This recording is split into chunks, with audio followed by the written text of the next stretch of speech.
hunting for medicines, for Chinese medicines. Yeah. Thank you very much. Thanks, Steve. Thanks. And the Lost Land of the Tiger starts tomorrow night, BBC One at 9 o'clock. Well worth a look. The time is just after 9:15. Now, most of us do it and many of us hate it. How much thought did you give to the effect of commuting on your health? A group of scientists has been comparing the amount of stress involved in bus and car travel, and it's come up with some surprising results, as Tim Muffet has been finding out. He's in Norwich to tell us more. Morning, Good morning. Tim.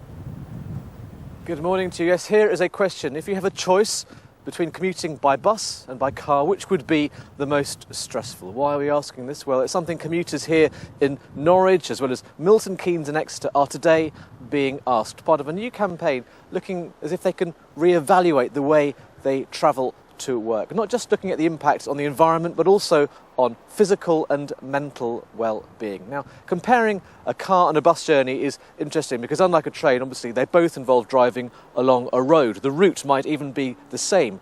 The stress level, though, is often very different. Two ways of getting to work. But which is the most stressful? And how can you tell? This woman has her hands on my chest for a very good reason. So we're going to conduct a scientific experiment. Candice here is wiring me up with a heart monitor. She's going to also measure my electrodermal activity, i.e. sweating, to you and me. The idea is I'll make the same journey twice, once by car and once by bus, and find out which is the more stressful. Well, if you're commuting by bus, first of all, you've got to walk to the bus stop, and then you've got no real guarantee when or if the bus is going to turn up. So that can be quite stressful. Anyway, here's mine. This morning, there are seats available, which isn't always the case on other bus routes. Unlike a car, personal space can be an issue, but it's not too crowded. Of course, you can read or catch up on some work. A double-edged sword, perhaps. I'm actually trying to schedule something I've got lined up next week, which, ironically, I'm getting rather stressed about. Of course, if I was driving, this wouldn't even be an issue.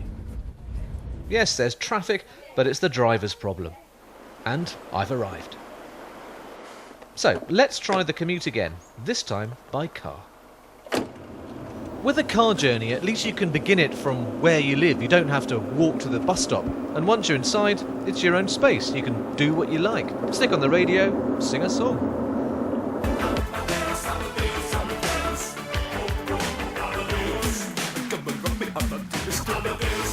Do that on a bus and you don't half get some funny looks.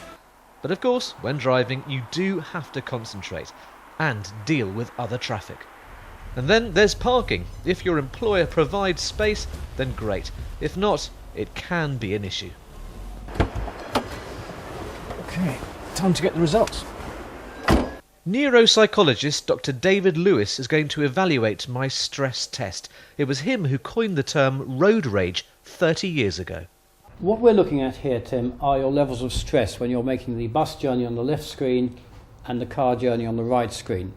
These peaks, which you can see on the screens, are actual moments when you become particularly stressed. So, looking at the car journey, something happened at this point of the journey which made you stressed. Now, it could have been perhaps some car cut out in front of you.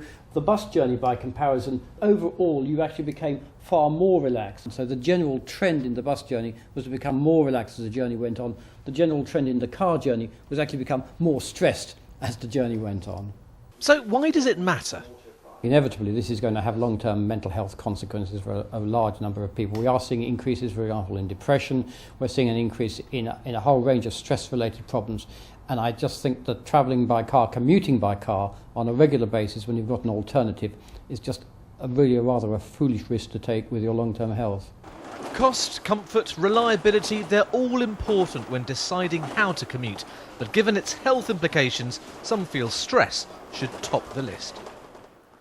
So we filmed that film there just on the outskirts of Brighton, travelling to the centre of Brighton. Today, I'm in Norwich, where, along with Milton Keynes and Exeter, a campaign called the 1 Billion Challenge is being launched. The idea is to convert 1 billion car journeys between now and 2014 into bus journeys. It sounds very, very ambitious, the idea that it will help the environment, and also, if the results we saw in the report there ring true, then obviously it will also help on a health-wise as well, because other commuters have taken that test and 90% of them also found car travel more stressful than bus travel. So it may seem that bus travel, if you have the option, is the least stressful version.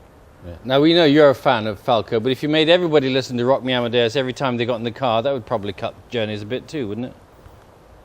That's very, very true. Very good point. I'll get back to the scientists and see what they have to say. Okay, all right. Thanks very much. Tim Muffet there in Norwich.